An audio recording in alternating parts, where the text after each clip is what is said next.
Allah mudahkan urusan-urusan kita. Kalau ada yang sakit di antara kita, semoga Allah sembuhkan dari penyakitnya. Insya Allah hari ini kita akan bahas solusi hijrah dari riba. Terang banget ya, terangan banget ini. Dimatiin aja deh, matiin aja, nggak apa-apa, matiin. Iya, matiin aja, matiin. Nah,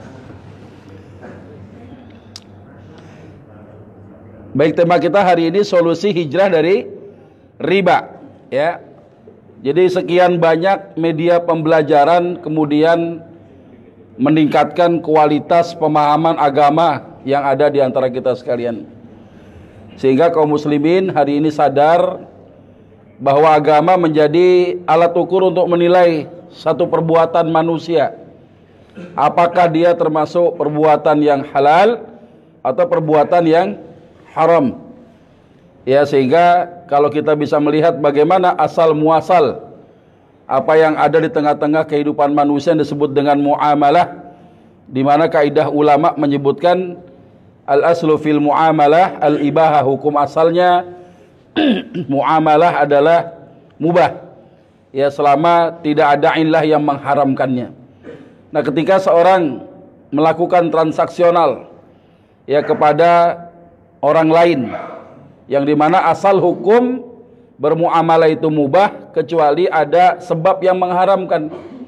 Yang salah satu sebab mengharamkan sebuah transaksi yang ada tengah-tengah umat manusia ini, ketika manusia ingin melakukan pemenuhan hajat hidupnya, maka salah satunya adalah transaksi itu mengandung riba di dalamnya. Maka dengan semakin banyak orang sadar akan dosa dan keharaman riba itu sendiri, ya, semakin sadar tumbuh di tengah-tengah masyarakat kita, sehingga ada gerakan-gerakan semangat anti riba. Bahkan ada kawan-kawan membentuk komunitas masyarakat anti riba, ya, yang kadang-kala mereka juga menyasar kepada bentuk-bentuk transaksi jual beli, ya, jual beli kredit untuk menjadi rivalitas kredit yang konvensional itu sendiri.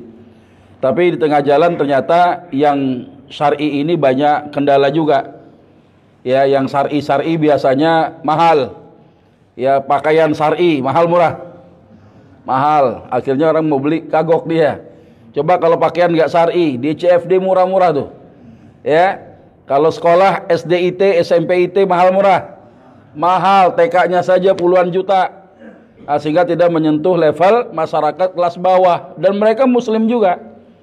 Ya, apakah kita menyelamatkan umat ini hanya untuk orang-orang yang ada dalam ekonomi di atas? Tentu tidak.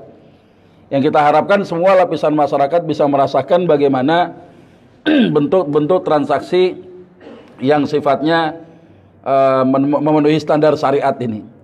Ya, termasuk juga kredit rumah. Ya, saya ditawarkan itu sama kawan, ada di Bogor tuh, Ustaz. Tinggal 1 unit. Syar'i enggak? Syar'i, ya. Cicilannya berapa tahun? 5 tahun aja. Wah, sebentar. DP-nya berapa? 150 juta. Ya, keder udah. Ya, kalau 150 juta, DP-nya cicilan per bulannya berapa? 7 sampai 8 juta. Masya Allah. Ya, jadi kita mau kerja apaan gitu kan?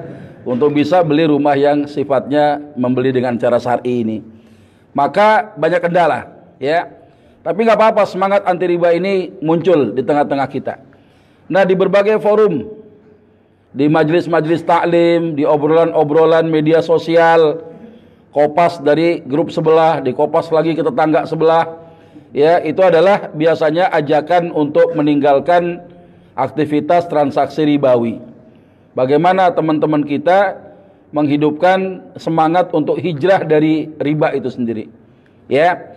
Dan salah satu yang disasar dalam obrolan itu adalah bagaimana bank konvensional ini ditinggalkan orang. Ya, karena dia menjadi pusat berputarnya aktivitas ribawi di dalamnya. Ya, sehingga kalau yang disasar itu bank konvensional, ya, menjadi pusat adanya transaksi-transaksi riba, sehingga bermunculan berbagai macam fatwa-fatwa keharamannya. Haram dari mulai menyimpan uang, haram mentransfer uang, haram menerima uang transferan dari bank konvensional, bahkan juga marak karyawan-karyawan bank kemudian keluar resign mencari pekerjaan lain. Ya, banyak yang terpengaruh dengan fatwa keharaman tersebut. Ya, cuma jujur ya, kalau dalam sisi yang lain, sekalipun kita bilang bahwa bank konvensional kita mengikuti amannya, tapi di sisi yang lain ternyata orang masih tidak bisa berlepas diri daripada peran bank-bank konvensional itu. Ya, di mana di sisi lain ya antum membenci, di sisi lain juga pakai juga, ya. Kayak lagunya Slank tuh. I miss you but I hate you. Ya, gua benci tapi rindu juga, gua rindu tapi benci juga. Di sisi lain kita benci yang namanya aktivitas ribawi. Ya, adanya di pusat riba itu di bank konvensional misalnya. Tapi di sisi lain kita nggak bisa berlepas diri daripada adanya peran bank konvensional.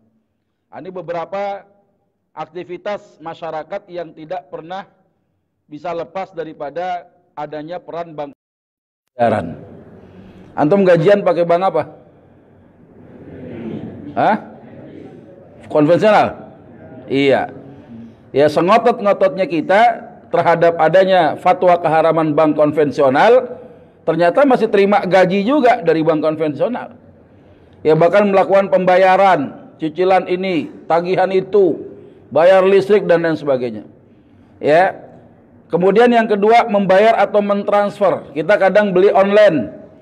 Ya, membeli barang online yang dimana si penjual menunjuk bank-bank tertentu. Kita bisa jadi punya uang di bank syariah, tapi transfernya ke bank yang ditunjuk dan itu konvensional, nggak bisa berlepas diri. Ya, kemudian yang ketiga, penggunaan e-money, electronic money ini.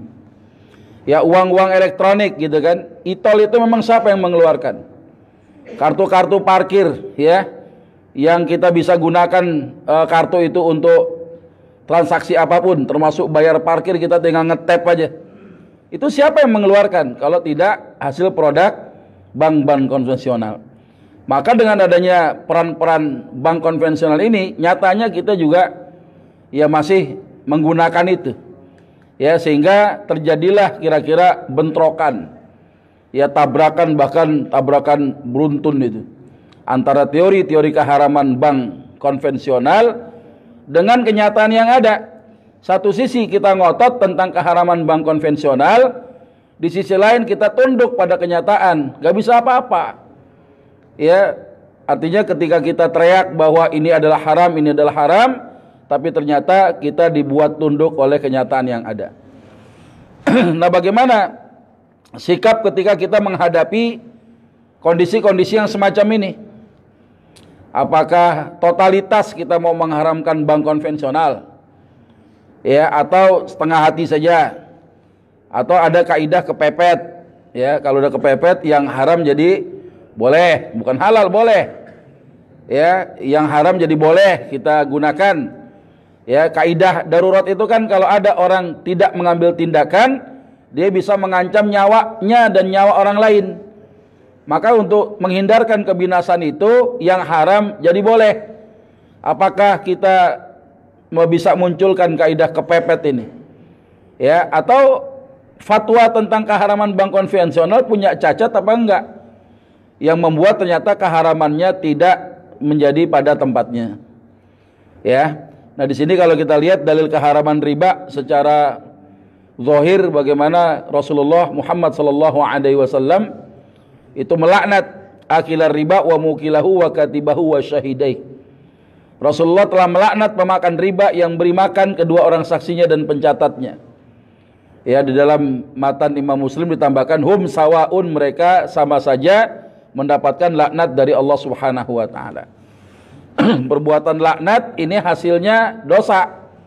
Kalau sebuah perbuatan yang menghasilkan dosa, maka haram dilakukan. Dalam hadis yang kedua ya, ar-riba salasatun wa sab'una baban. Riba itu terdiri daripada 73 pintu dosanya. Aisaruha, yang paling ringan di antara dosa riba itu, mithlu ayyankiha ar-rajulu ummah. Adalah seperti seorang laki-laki yang menzinahi emaknya sendiri. Di dalam kitab Al-Kabair, Imam Az-Zahabi itu menuliskan ada 70-an dosa besar. Di antaranya adalah az-zina, dosa zina. Dan di antara dosa zina sendiri ada kategori yang paling dahsyat itu. Di mana dosa yang paling besar di antara dosa zina? Ketika seorang berzina dengan mahramnya.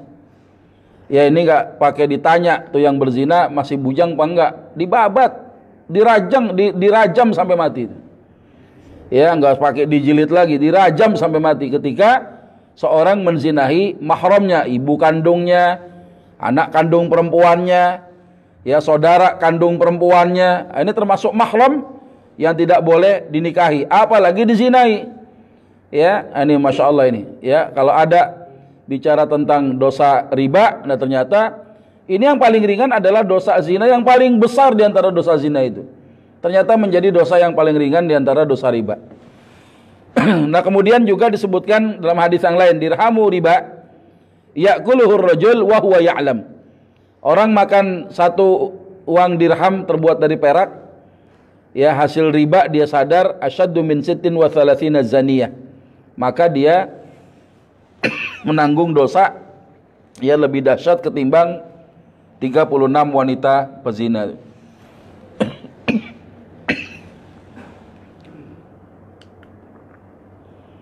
Dalam hadis yang lain juga disebutkan bahwa riba ini termasuk bagian daripada 7 dosa besar. Dalam hadis Nabi disebutkan ijtanibu asabal mubiqat.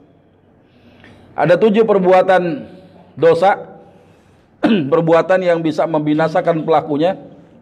Di antaranya adalah wa aklu riba, memakan harta hasil riba. Ini termasuk 7 dosa besar dalam hadis ini disebutkan. Dan masih banyak lagi. Bahkan seorang ulama, Al-Imam Asy-Syarakhsi, menyebutkan orang yang makan riba dapat 5 dosa sekaligus. Ya, pertama adalah at-takhabbut, kesurupan seperti kesurupannya setan itu. Artinya orang yang makan harta haram, syahwatnya akan diarahkan kepada hal-hal yang maksiat. Kemudian dia punya harta al-mahku, dimusnahkan keberkahannya oleh Allah itu. Apa ciri orang berkah mendapatkan harta? Ziyadatul khair, tambah kebaikan dia. Kemudian al-harbu, diperangi oleh Allah Subhanahu wa taala. Ya, orang yang makan riba sama saja menabuh genderang perang melawan Allah. Ya, padahal kita nggak punya senjata bisa melawan Allah, dengan apa senjatanya? Kemudian dianggap kafir ketika ada orang mengatakan riba itu halal, kafir dia. Ya, dianggap murtad daripada agamanya karena melakukan al-istihlal. Ya, bentuk penghalalan terhadap apa yang Allah haramkan. Bahkan orang yang makan riba al-khuludu finnar, masuk neraka, kekal di dalamnya, sekali masuk nggak keluar lagi dia. Nah maka masya Allah dengan adanya qarinah-qarinah tentang dampak daripada dosa riba ini cukup menjadi landasan bahwa riba ini haram hukumnya. Ya. Nah ada riba yang terkait dengan utang piutang yang disebut dengan riba nasi'ah. Ini sering terjadi di tengah-tengah kita. Batasannya apa riba nasi'ah ini muncul? Pertama adalah adanya hutang piutang. Ya, hutang, hukum asalnya apa? Itu pinjam itu bukan hukum. Hukum itu halal, haram, ya, mubah gitu ya, wajib gitu ya, apa? Kira-kira hutang itu apa? Mubah, jaizun, mubah boleh. Tapi yang berubah dari mubah bisa berubah jadi haram manakala ada illah, ada sebab yang mengharamkannya. Apa? Adanya tambahan di antara hutang yang pokok itu. Si A pinjam sama si B 1 juta, si A kemudian sepakat dengan si B memulangkan lebih dari utang yang pokok 1.100.000, 100-nya adalah riba. Di situ riba nasi'ah namanya. Ya. Nah, kemudian juga termasuk kalaupun tidak disyaratkan ada kelebihan, kalau terlambat bayar ya dikenakan denda. Ini juga termasuk riba akibat penangguhan hutang. Yang kedua, ya, riba nasi'ah hanya terjadi pada pinjam uang saja. Ya, makanya kalau orang kredit rumah, kredit mobil, dibilang itu pinjam uang, ya agak samar juga. Kenapa orang kredit itu niatnya jual beli? Dia beli rumah, gitu kan? Yang diberikan pun juga bukan duit, tapi rumah, bukan duit. Nah, sehingga perlu penanganan khusus nih. Maka tidak semua jual beli kredit itu haram, tidak. Ya, tidak semua jual beli kredit itu haram, ada yang halal kalau memenuhi standar syariat adanya jual beli kredit itu sendiri. Ya, berupa uang nih, alat tukar. Biasanya apa? Emas, perak. Di masa sekarang ada uang kertas, fulus. Ya, yang ini disebutkan bahwasannya riba nasi'ah terjadi hanya pada alat tukar saja, tidak pada yang lain. Kalau pinjam motor, ya pulangin motornya kan gitu. Kalau bicara uang, ini ada riba nasi'ah terletak pada alat tukar itu sendiri. Kemudian yang ketiga, pada awal akad terdapat az-ziyadah, ada tambahan. Tadi di awal saya sudah sampaikan, di dalam kaidah fikih ulama disebutkan kullu qadin syarata fihi an yazidahu fahuwa haram. Setiap pinjaman yang mensyaratkan tambahan hukumnya haram. Ya. Apalagi kalau disepakati di awal, jelas-jelas keharamannya itu. Nah, kalaupun tidak ada syarat di awal ada tambahan, orang itu menjadikan hutang menjadi muta'arifan. Jadi kebiasaan kalau berhutang, satu tempat, satu kaum, satu kampung, itu kalau mulangin ada kelebihan. Ya, itu kebiasaan itu yang berlaku di masyarakat itu, maka itu pun juga termasuk riba nasi'ah yang diharamkan di dalam Islam itu. Ya. Yang kemudian yang kelima, tidak terjadi pada inflasi. Ya, maksudnya bagaimana? Tidak pada inflasi. Ya, nah riba nasi'ah itu kalau kita melihat antara cicilan satu dengan cicilan yang lain, kalau terjadi fluktuasi antara cicilan tahun ini dengan tahun berikutnya akibat inflasi, ya, pada rupiah terhadap dolar dan berlaku kebalikannya, maka ini termasuk yang tidak boleh. Cicilannya tidak berlaku tetap gitu ya, ada fluktuatif yang terjadi antara cicilan pertama dengan cicilan kedua, ya, atau cicilan tahun berikutnya terjadi nilai yang tidak sama, maka bisa saja ini terjadi juga riba nasi'ah di dalamnya. Nah, para ulama sepakat tentang keharaman riba. Demi Allah, tidak ada satupun ulama yang menghalalkan riba. Tapi ketika bicara tentang hukum bank konvensional, ulama berbeda pendapat. Ya, ini hati-hati nih, saya terangin nih supaya antum paham ini. Ya, karena kemarin ada yang nggak terima juga, padahal dua pendapat saya angkat itu. Ya, ulama sepakat tentang keharaman riba. Tidak ada satupun ulama menghalalkan riba. Tapi bank konvensionalnya, ulama berbeda pendapat tentang keharamannya. Alasannya apa? Bicara tentang bank itu termasuk pembahasan fikih kontemporer. Ya, di mana di masa Nabi nggak ada bank. Ya, sekalipun aktivitas seperti bank banyak, tapi bukan lembaganya. Ya, di masa sahabat nggak muncul. Ya, ini muncul perbankan itu 13 abad terakhir. Itu baru bermunculan yang namanya lembaga yang namanya bank. Dulu bank itu dibangun adalah untuk menitipkan harta-harta milik seseorang, naruh di bank sebagai barang titipan, bayar yang punya barang. Ya, itu namanya wadi'ah, bener. Dia naruh barang, ya, kalau sekarang di safe deposit box gitu ya. Kita naruh emas, naruh uang, ya dititip saja, kita bayar ongkos titipnya. Ya, ini terjadi di masa lalu. Kalau sekarang sudah terjadi banyak berbagai aneka macam gitu ya, bermacam-macam adanya transaksi-transaksi di dalamnya. Nah, di sini ada khilafiyah ulama seputar keharaman bank konvensional. Pertama, ada kalangan yang mengharamkan bank konvensional. Ulama yang mengharamkan bank konvensional beranggapan bahwa bunga bank itu riba. Ya, sehingga mereka mengharamkannya, cenderung mengharamkan bank, melarang umat Islam bermuamalah dengan bank konvensional. Ini pertama nih. Dasarnya apa? Hadis-hadis tadi. Ya, yang kedua ini. Qala Rasulullah sallallahu alaihi wasallam, la ya'tiyanna 'alan nasi zaman. Sungguh akan datang satu zaman di tengah manusia, la yabqa ahadun illa akala riba. Ya, tidaklah ada satupun manusia di zaman itu kecuali dia makan riba. Ya.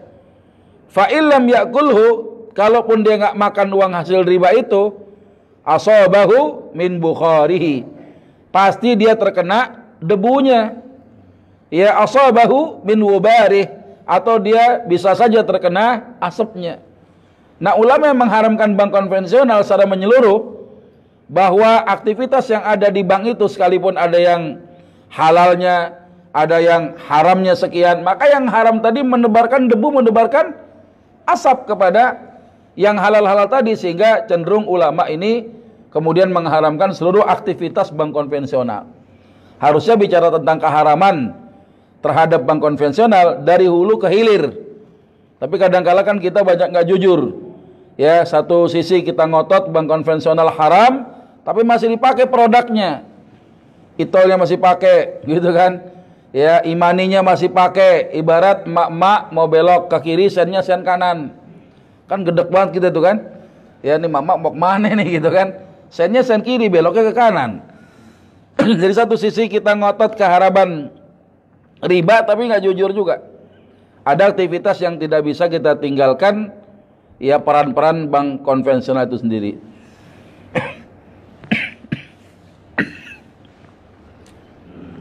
Termasuk juga dalam kaidah ulama disebutkan kullu qardin jarra manfa'ah fahuwa riba. Setiap pinjaman yang mendatangkan manfaat adalah riba.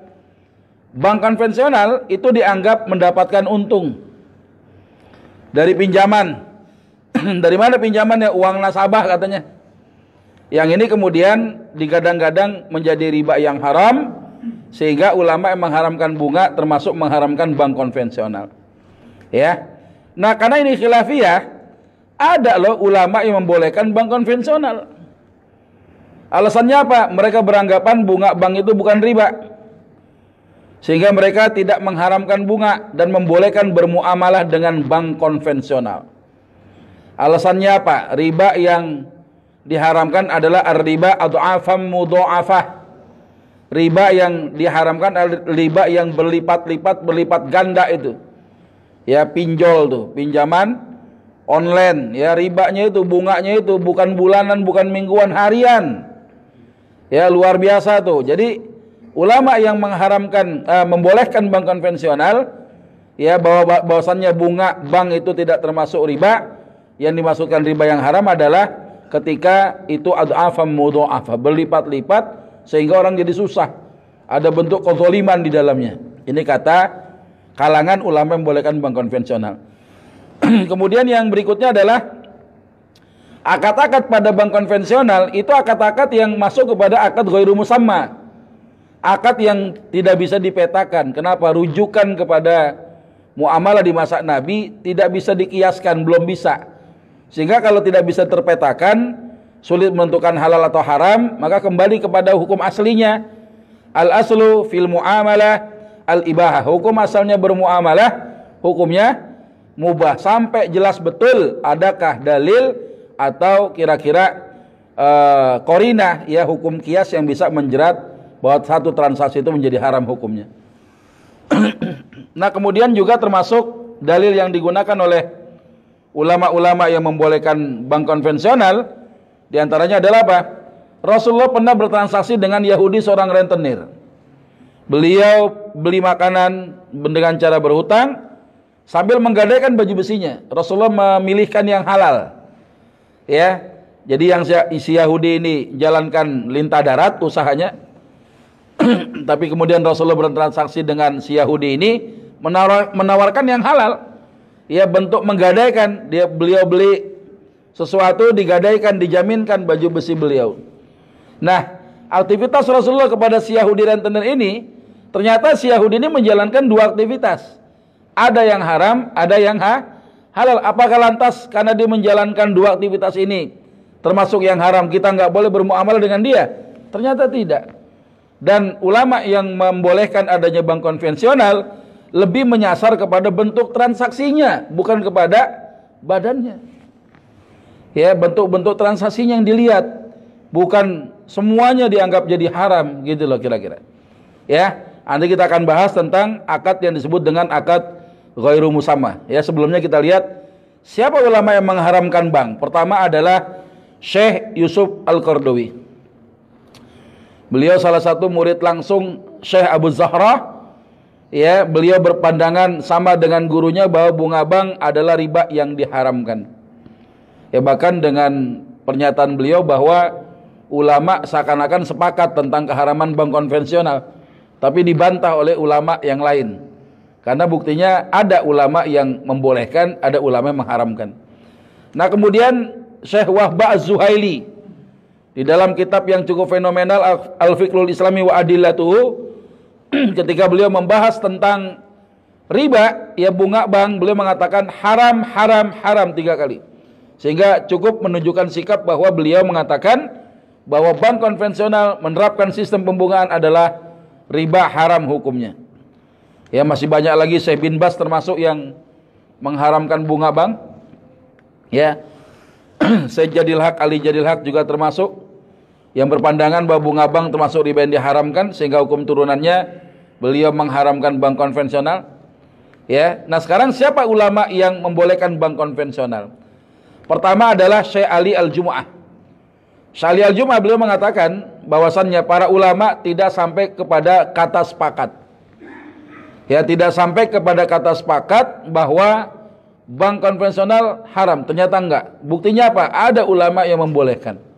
Karena terjadi bias dengan adanya akad ghairu musamma itu. Ya. Nah kemudian beliau juga menyatakan memandang uang yang diterima oleh nasabah itu adalah bagi hasil keuntungan usaha. Di mana beliau memandang bahwa bunga bank itu bukan riba yang diharamkan. Ini kata Syekh Ali Al-Jumu'ah ini. Termasuk juga Syekh Ahmad Thayyib berpandangan bahwasannya bunga bank bukan termasuk bagian daripada riba. Ya, Syekh Muhammad Said Tanatawi juga menyatakan yang sama. Ya, bahwasannya bunga hasil menabung di bank bukanlah riba yang haram, tapi merupakan bagi hasil atas usaha bersama. Ya, ini banyak lagi termasuk Syekh Muhammad Abduh. Jadi dalam tafsir Al-Manar menyebutkan demikian. Ya, bahwasannya uang yang disimpan di bank itu memberikan manfaat bagi kedua belah pihak. Ya, dan beliau memandangnya bukan termasuk riba. Nah, kita mengenal dalam fatwanya ulama yang membolehkan bank konvensional, memandang bahwa bank itu memiliki akad-akad ghairu musamma. Akad-akad yang belum terpetakan sehingga masih belum jelas status hukumnya. Alasannya apa? Sesuatu yang belum jelas hukumnya dalam bidang muamalah, maka kembali kepada kaidah tadi al-aslu fil muamalah al-ibahah. Sama seperti asal makanan, ketika Allah menyediakan makanan semuanya halal kecuali apa yang Allah haramkan dalam Al-Quran dan sunnah nabinya. Ketika kita menemukan binatang, dilihat binatangnya bukan termasuk golongan yang diharamkan, nama-namanya enggak termasuk, sifat-sifatnya enggak ada juga, maka ketika kita menemukan binatang itu mau dimakan sama kita, sifat-sifat keharaman yang enggak ada, bukan termasuk golongan yang diharamkan dalam nasnya, maka kita kembali kepada hukum asal bahwa makanan itu adalah halal. Begitu juga muamalah. Ini kata ulama yang membolehkan adanya bank konvensional. Ya. Nah, maksudnya bagaimana akad ghairu musamma ini? Maksudnya adalah akad-akad pada bank sama sekali tidak ada rujukannya di masa kenabian. Coba nih kita lihat. Antum waktu naruh duit di bank, akadnya apa? Minjemin bank atau nabung? Nabung. Waktu ngisi form rekening baru tuh, kira-kira apa akadnya? Ada nggak kata-kata wahai bang, aku pinjamkan kau duit biar aku dapat untung? Ada nggak? Nggak ada ya. Berarti akadnya bukan pinjaman. Oh, nitip kali Ustaz. Kalau dibilang nitip, yang disebut dengan nitip itu adalah orang yang punya duit, narok kepada bank, dia bayar. Tapi ini enggak, bank yang bayar. Kan bingung, dibilang pinjaman bukan, dibilang wadiah juga bukan. Lalu akadnya apa? Kata Syekh Ali Al-Jumu'ah, beliau mengatakan akad yang paling mendekati adalah akad tamwil. Apa yang dimaksud dengan tamwil ini kata beliau? Ya, adalah akad di mana ada investasi atau penyertaan modal yang dikelola oleh pihak perbankan. Nah, tinggal bank ini menjalankan aktivitas apa nih kan gitu. Ya, jadi kepada kita nasabahnya ketika bertransaksi dengan bank-bank konvensional, naruh duitnya kita tuh tidak disebut akad pinjaman karena nggak pernah minjemin bank niatnya. Ya dibilang wadiah juga harusnya kita bayar, ternyata kalaupun ada bayar nggak seberapa administrasinya. Ya padahal uang kita banyak juga, administrasinya biasa-biasa aja. Ya, dan bahkan kita dapat duit dari hasil tabungan yang kita taruh. Nah, sehingga terjadi disebut dengan akad ghairu musamma di sini. Ya. Jadi materi ini tidak untuk merubah fatwa keharaman tentang bank konvensional yang ada di negeri kita. MUI telah mengeluarkan 2014 lalu, ditandatangani oleh tokoh bangsa ini yang tinggal nunggu dilantik saja. Ya, fatwanya sempat keluar, beliau tanda tangan juga. Nanti bagaimana benturan antara kenyataan dengan fatwa-fatwa keharamannya nanti kita lihat. Nah, sekalipun ada dua pendapat ulama, yang satu mengharamkan, yang satu membolehkan, ya. Namun pada kenyataannya banyak di antara kita yang terpengaruh dengan fatwa keharaman. Gak apa-apa. Antum yakin bahwa bank konvensional itu adalah haram, tapi kudu jujur gitu loh. Jangan produk-produk yang dikeluarkan masih kita pakai juga. Jangan lupa uang kertas yang antum punya itu produk siapa? Produk siapa? Iya, mbahnya bank konvensional.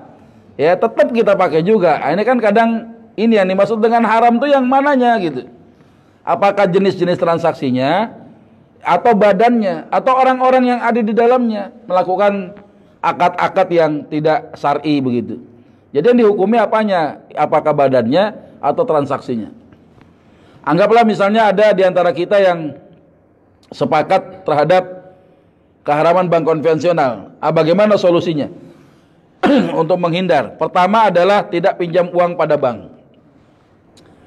Kalau antum masuk bank, niatnya pinjam duit, otomatis dah udah ketahuan yang namanya pinjam ada untungnya dia. Ada kaidah kan, kullu qardin jarra manfaah fahuwa riba. Tiap-tiap pinjaman yang mendatangkan untung dia riba. Ya, maka jangan kita pinjam uang pada bank konvensional. Kalaupun terpaksa minjem juga, pinjemlah, gunakan bank syariah. Kenapa kok bank syariah boleh kita pakai? Gak usah khawatir. Ketika dia bilang ini syar'i, yang tanggung jawab dia. Kalau terjadi pengkhianatan akad, yang dosa dia. Ada tukang cilok, tahu cilok? Aci dicolok. Makanan kita waktu kecil tuh. Tukang cilok bilang iklannya cilok syar'i, ada label fatwa halal MUI. Ya kita beli 10 biji kita telan. Ya, sampai kenyang, sampai bunga, kembung di tengah, gitu kan. Ya, udah makan tuh cilok, ada yang haramnya di situ. Yang dosa yang beli pengen jual. Yang jual karena dia tahu hukum. Kita orang yang beli orang awam, gak punya perangkat untuk bertabayun apakah halal haram tuh cilok, berpendapat dengan zohirnya, oh halal, oh syar'i. Ya, sehingga kalau di bank syariah nawarin pinjaman dari bank syariah, ambil aja udah. Ya, dia punya dewan pengawas syariahnya, dia ada ustadz-ustadz yang dianggap kafaah ilmunya untuk mendeteksi, memonitor transaksi yang ada di dalamnya. Ambil aja udah. Kalau terjadi pengkhianatan akad yang dosa mereka. Ya. Dan yang ketiga adalah kalau terpaksa nyimpan uang di bank konvensional, jangan makan bunganya. Tapi ungkapan ini bisa iya bisa tidak juga. Karena terbentur dengan kaidah ulama yang menyebutkan al-wasilatu laha ahkamul maqasid. Al-wasilatu laha ahkamul maqasid. Yang namanya hukum perantaraan tergantung hukum tujuan. Ya, kalau misalnya tujuannya halal, perantaraan jadi pahala. Kalau tujuannya haram, perantaraan jadi dosa. Akibat antum nabung di bank konvensional, banyak aktivitas riba di dalamnya yang bisa dikeluarkan lewat segmen-segmen transaksi yang mereka lakukan gara-gara duit kita. Maka kita menanggung dosa sebanyak ya uang-uang yang digunakan oleh orang-orang melakukan hal-hal yang bermaksiat masalah riba tadi. Ya, biasanya ada alasan pengusaha buka rekening di bank konvensional yang punya fitur ya kasih kegunaan itu tidak terbatas, bisa transfer duit ya di atas 100 juta tanpa harus datang ke bank. Ya, akhirnya dipakai juga tuh, alasannya apa? Untuk memudahkan transaksi yang dilakukan untuk memudahkan pekerjaan dia. Nah, kalau begitu ya jangan makan bunganya. Lalu bunganya mau dikemanakan? Nanti kita bahas terakhir. Yang keempat, jangan menggunakan kartu kredit kalau nggak ada jaminan bayar tepat waktu. Kartu kredit kan itu utang. Ya, kadangkala bayar beli barang 3 juta, mulangin 3 juta, oke. Tapi kalau ternyata telat membayar, di situ ada penaltinya, ada dendanya, maka denda itulah disebut dengan riba nasi'ah hukumnya haram. Ya. Nah, perkara tadi yang disebutkan adalah bagaimana menyalurkan harta riba itu. Kemana dia? Ya. Dalam hal ini kalau bicara tentang harta haram ini dianggap nggak ada pemiliknya. Ya, jadi milik umum. Sebagaimana harta yang tinggal mati oleh pemiliknya waris. Ya, warisan itu jadi milik Allah itu, dibagi oleh Allah kepada ahli warisnya. Barang haram pun begitu, nggak ada pemiliknya. Jadi milik Allah, Allah akan bagi kepada siapapun. Nemu duit di dalam amplop 1 juta. Amplopnya nggak ada labelnya, nggak ada tanda-tanda khusus yang bisa kita tahu pemiliknya. Ya, nah kita ketemu di jalanan banyak lalang orang, ambil sudah. Ya, kata Nabi apa? Man wajada luqatah, barang siapa ketemu barang temuan. Fal yushhid dza adlin aw dzawa adlin. Ya, maka cari orang untuk menjadi saksinya. Wala yaktum wala yughayyib, jangan disembunyiin, jangan dihilangin. Ya, fa in wajada sahibaha, kalau ketemu pemiliknya fal yaruddaha alaih, ulangin udah. Ya, ketemu di mana? Di masjid. Nah, banyak orang kan. Ya, umumin gitu ya. Misalnya ketemu amplop warna putih, duit 1 juta. Ada yang datang, Pak, saya kehilangan uang, Pak. Oh, sini. Bapak hilang uang di dalam amplop. Betul, amplopnya warna coklat bukan? Oh iya, oh maaf Pak, amplopnya bukan warna coklat. Ya udah, suruh pulang dia. Jangan kepo, emang amplopnya warna apaan? Ya udah, kan bukan punya Bapak. Ya, nah, jadi begitu cara untuk investigasi. Ya, bener nggak nih pemiliknya? Kita kecoh dia. Ya, duit yang dalam amplop warna putih Pak. Oh iya. Duitnya kira-kira ada nggak 10 juta? Oh iya, benar-benar 10 juta. Oh maaf, bukan 10 juta Pak duitnya. Jadi bukan punya Bapak. Ya, harus begitu ya. Nah, jadi kalau ketemu di jalan-jalan umum, orang yang dapat dia mampu untuk mensiarkan, siarkan.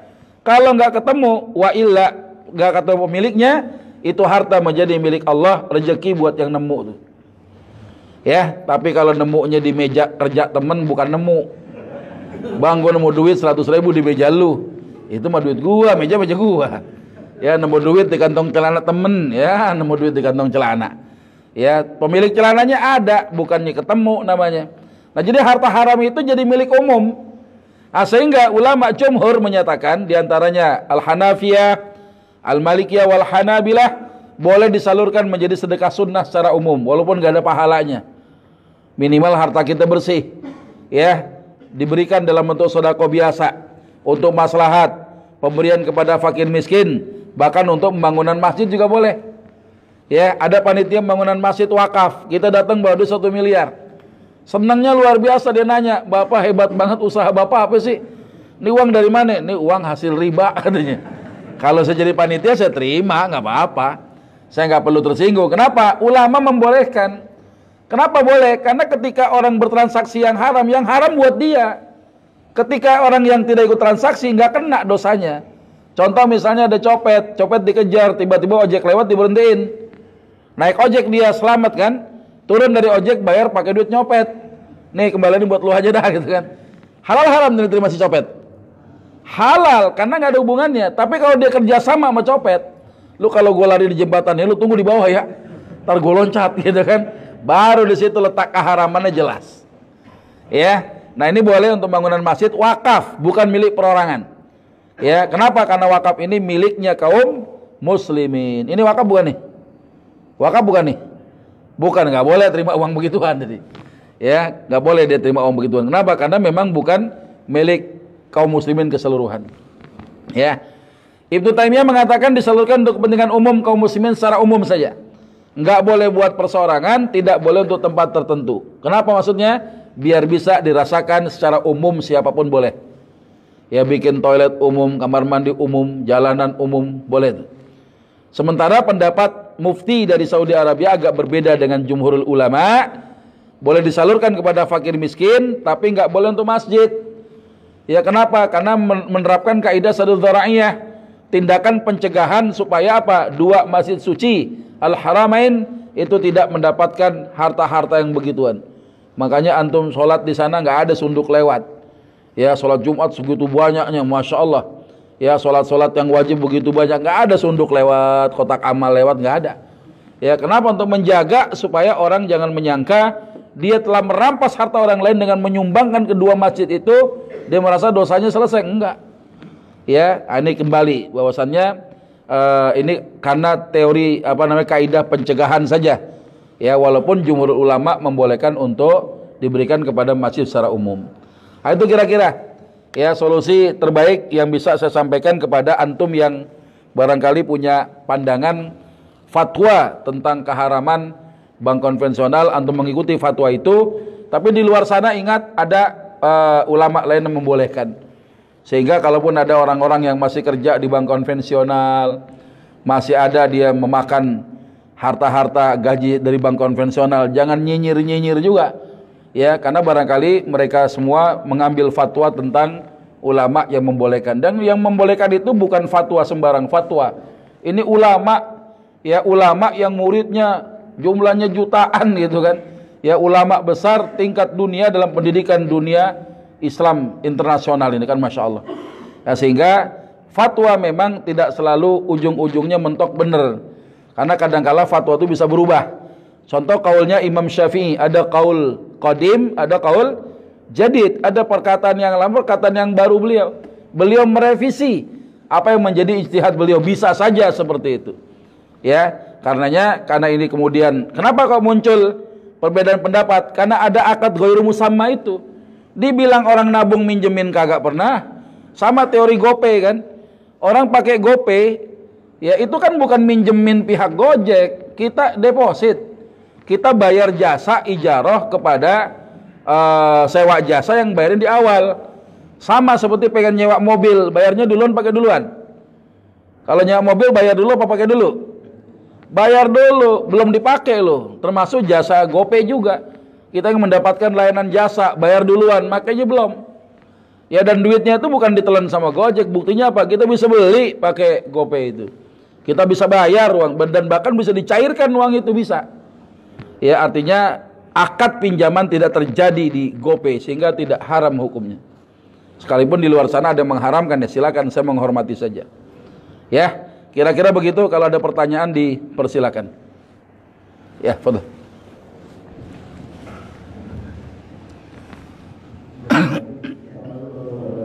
Waalaikumsalam.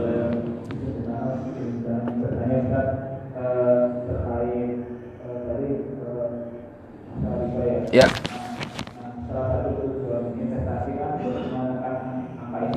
Ya.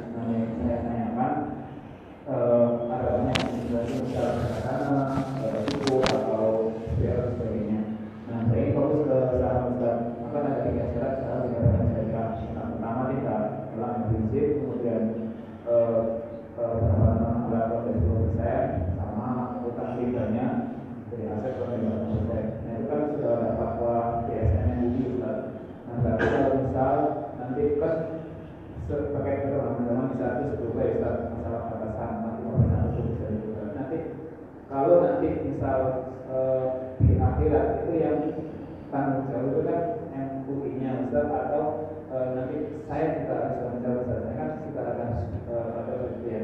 Ya. Kemudian yang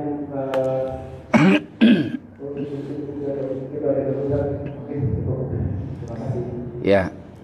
Ini berarti bukan kuping saya yang salah ini. Enggak, artinya emang speakernya rada-rada ini ya. Saya ngegas mulu ngomong makanya. Karena nggak bisa monitor suara. Emang begini suaranya. Agak mendem ya. Tanggung bulan apa gimana? Tumben mic-nya kurang ajib nih, tumben banget nih hari ini. Saya pengen sampaikan begini Bang.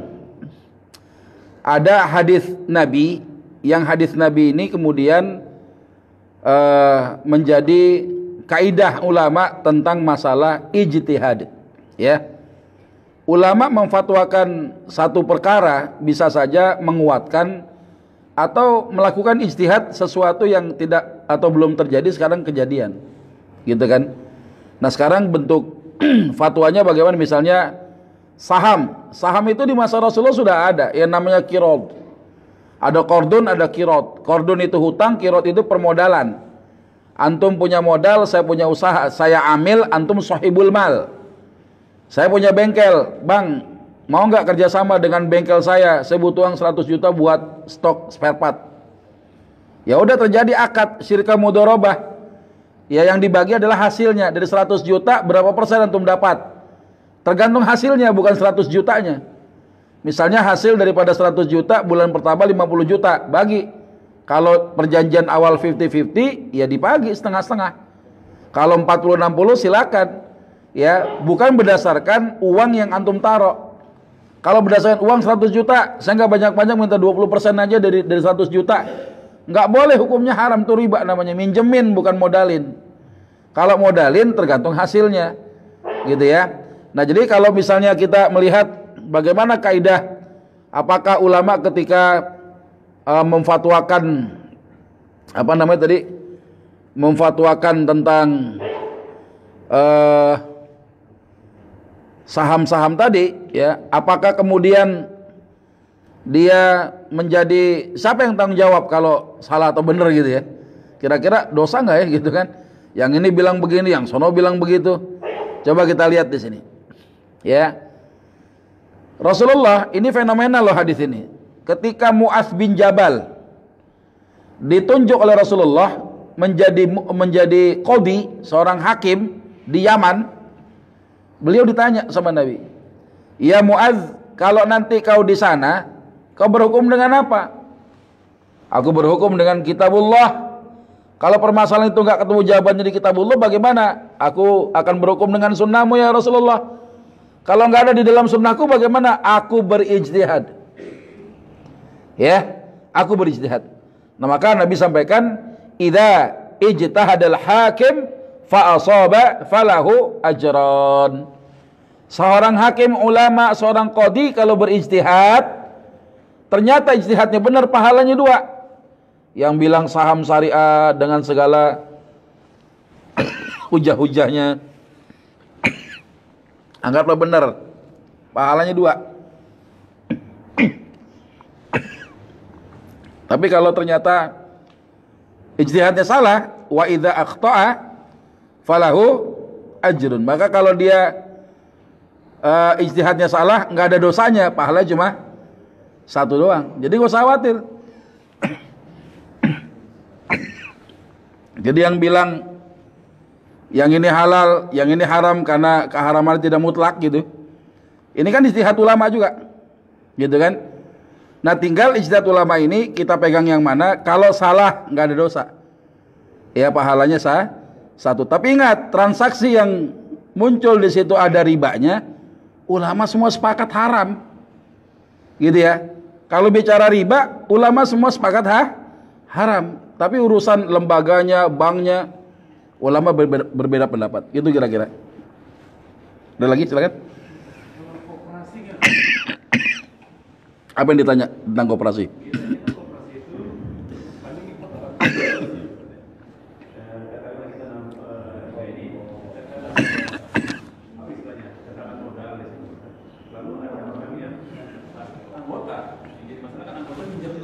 Ya.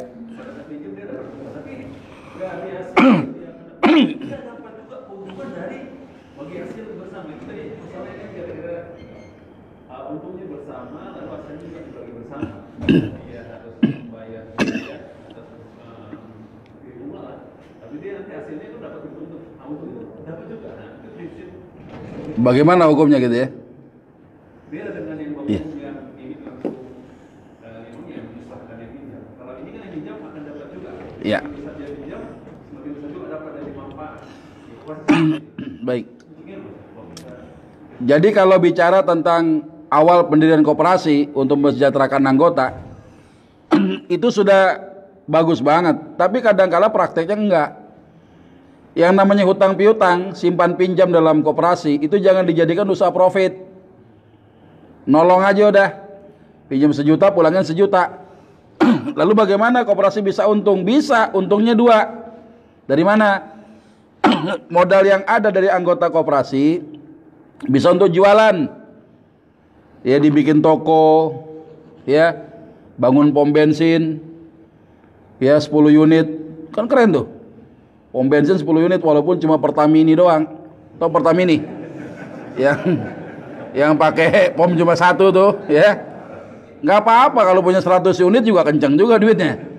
Ya, artinya duit yang ada, pengurus koperasi kenapa gajinya itu gede? Karena dia kerja di situ. Ya bagaimana mengelola harta ini lewat jual beli. Ya jual beli cash maupun kredit, ada untungnya di situ. Kredit itu yang syar'i bagaimana syaratnya? Pertama, ada anggota koperasi mau pinjam duit, ditanya dulu buat apa? Saya mau pinjam duit buat beli motor. Oh nggak ada kalau pinjam duit. Tapi kalau mau beli motor ada. Boleh kredit. Ya motornya apa? Ya cc-nya berapa? Jenisnya bagaimana? Ya udah, tunggu 1 hari ini ya, saya cari kabar dulu untuk menentukan harga untuk bisa disepakati. Belinya mungkin 30 juta, jualnya itu 38 juta. Nih harga motor ini 38 juta, kredit selama 3 tahun. Sebulannya berapa? 38 juta bagi aja 36 bulan, ya. Sebulannya berapa? Itu berlaku tetap pembayarannya sampai akhir lunas. Kalau terlambat nggak ada pembungaan atas denda keterlambatan. Kalaupun ada boleh saja diambil, tapi bukan untuk operasi, untuk dana CSR, untuk dana sosial orang yang tidak berhubungan dengan transaksi itu. Karena yang haram buat yang transaksi. Buat yang tidak berhubungan dengan transaksi itu hukumnya halal, dia boleh mendapatkan uang yang harusnya haram buat pelakunya. Nah kemudian kalau misalnya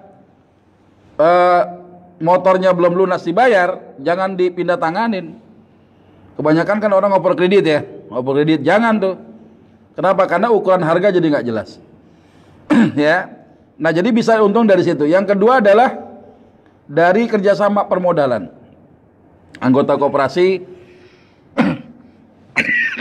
punya warung makan, pecel ayam, pecel lele. Tapi kurang modal dia, butuh modal tambahan ke koperasi, bikin aja akad kerjasamanya. Terjadi syirkah murabahah, syirkah mudharabah, maka dapat untung juga.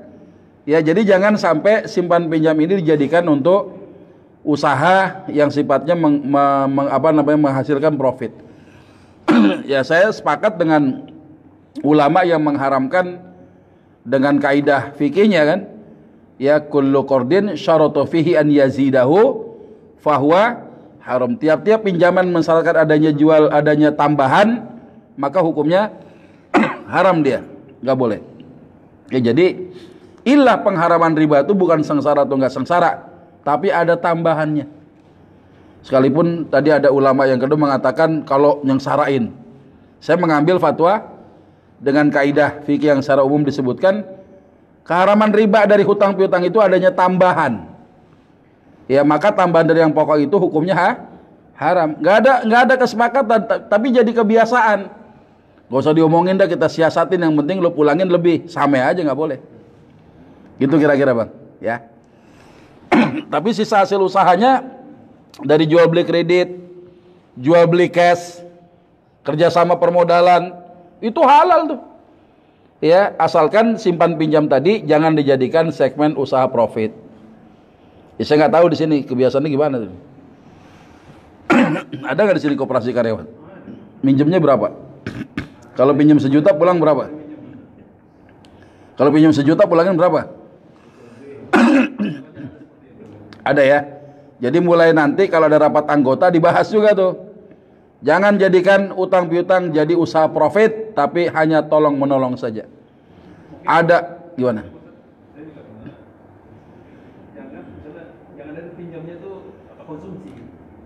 Sepanjang pinjamnya jangan diberi pinjam konsumsi itu aman. Bukan, kalau yang diterima duit sama aja tuh riba. Ya kan riba uang namanya. Kecuali jual beli kan gitu. Kalau yang sifatnya bukan uang, berarti kan barang, jual beli namanya. Uang itu nggak boleh jadi jual beli. Uang itu tidak diperjualbelikan, tidak dikreditkan. Nggak boleh tuh uang dikreditin, gitu kan, sama aja jadi untung kan. Tapi kalau nilainya barang, yang dikasih adalah barang bukan uang, dia jual beli namanya. Tapi di koperasi yang tadi biaya, ya. Akhirnya kembali ke yang anggota, itu nggak dinilai beda dengan yang bank umum. Iya, artinya gini lah, kalau kita kembali, oh dirasain sama-sama ini. Tadi itu dinikmati bersama. Iya. Iya, dinikmati harta haramnya sama-sama. Iya kan, dinikmati sama-sama harta haramnya kan? Iya enggak? Iya, jadi saya mau mendudukan kepada kaidah aslinya. Hutang piutang itu jangan sampai ada profit di dalamnya. Itu ibadah sosial. Juga ketika koperasi nolong dengan dana anggota, anggota sudah dicukupkan oleh Allah pahala sedemikian banyak itu. Jangan dirusak dengan kenikmatan duit cuma sedikit doang nyari untung dari situ gitu loh. Sekalipun yang ngutangin juga kembali lagi duitnya buat dia juga. Ya, walaupun nggak seberapa, tetap ada kehilangan yang dari hutang itu dia bayar lebih, kan namanya aziyadah tadi. Maka riba nasiah itu bisa terjadi di situ. Ya, kita menghindar. Bagaimana menghindarnya? Jangan utang piutang dijadikan lahan untuk cari untung. Kalau nggak bisa berubah, rapat anggota perlu diomongin tuh. Kenapa? Karena saya tahu koperasi itu rapat anggota termasuk ke tertinggi juga tuh, ya, bisa menetapkan keputusan itu. Itu kira-kira Pak. Ya, mudah-mudahan bermanfaat. Ada lagi? Silakan. Masih ada? Ya, betul.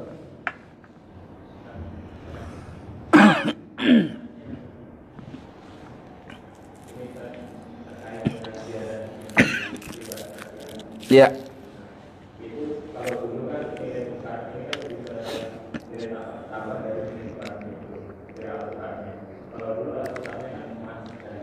Perak, ya.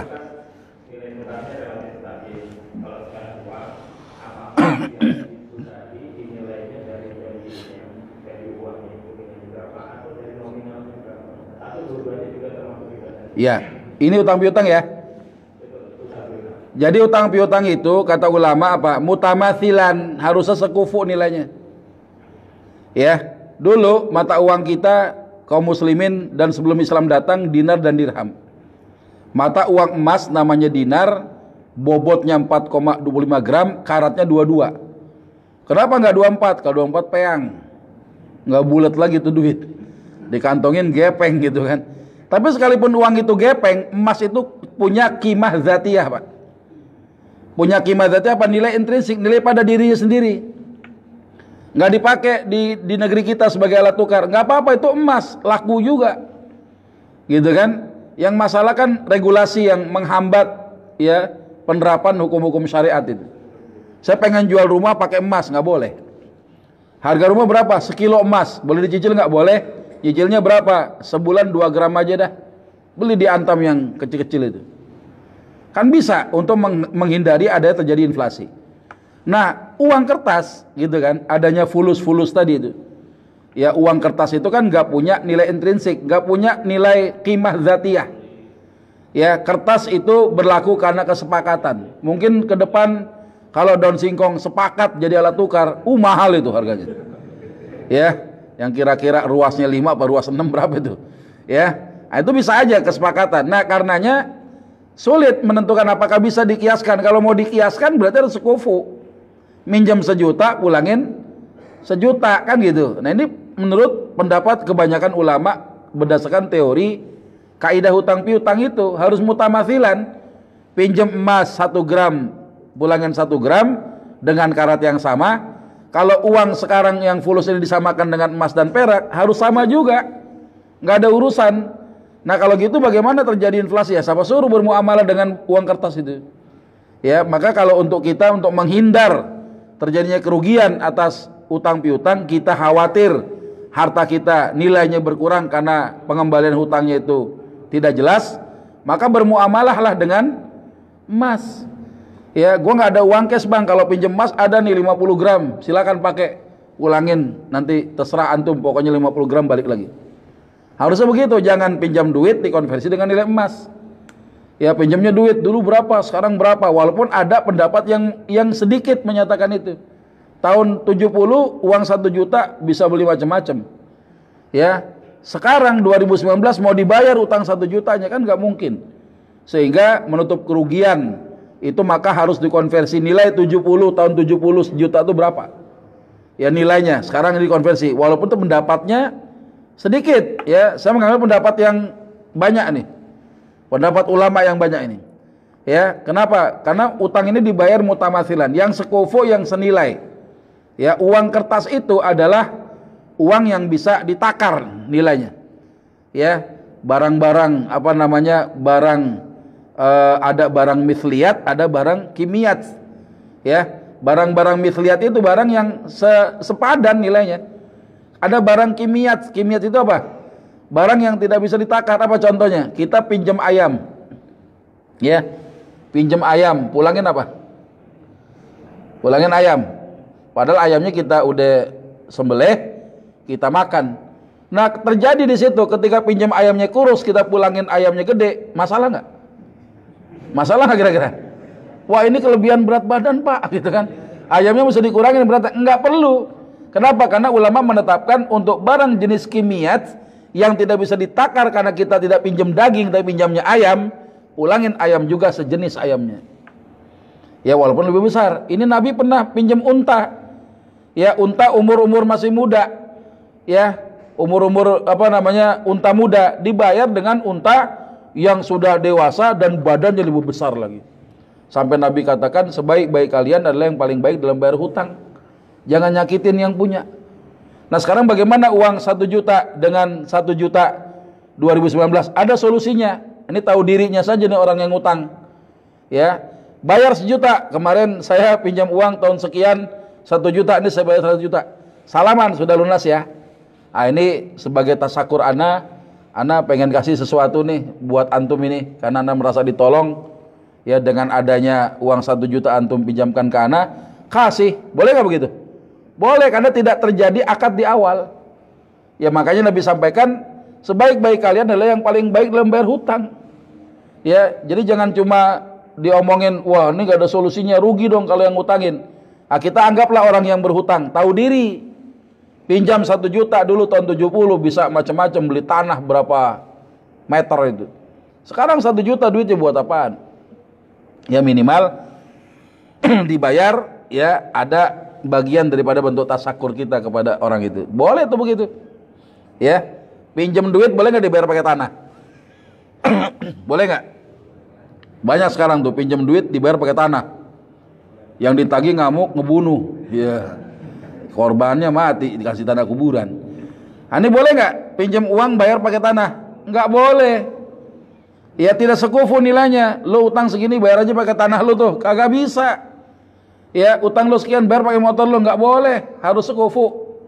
Semisal, ya uang itu adalah bisa ditakar dengan mata uang tertentu. Ya, sekalipun nggak bisa ditimbang karena uang kertas, tapi ditakar dengan mata uang tertentu. Ya, nilainya juga ditakar dengan kesepakatan, maka tidak boleh adanya kelebihan-kelebihan tadi, Bang. Ya, jadi sama saja dengan emas dan perak. Nah, buat antum yang mau berhutang atau ngutangin tetangga, saudara yang lama banget bayarnya, pakai emas. Ya, dicatat, ditandatangani, kalau dia punya bini suruh jadi saksi. Ya, bini antum jadi saksi juga. Supaya apa? Mengamankan kepemilikan kita. Itu kira-kira, Bang, mudah-mudahan bisa dipahami. Cukup ya, mudah-mudahan bermanfaat. Kepada Allah sama-sama kita memohon ampunan. Subhanakallahumma wa bihamdika asyhadu an la ilaha illa anta astaghfiruka wa atubu ilaik. Walhamdulillahirabbil alamin. Assalamualaikum warahmatullahi wabarakatuh.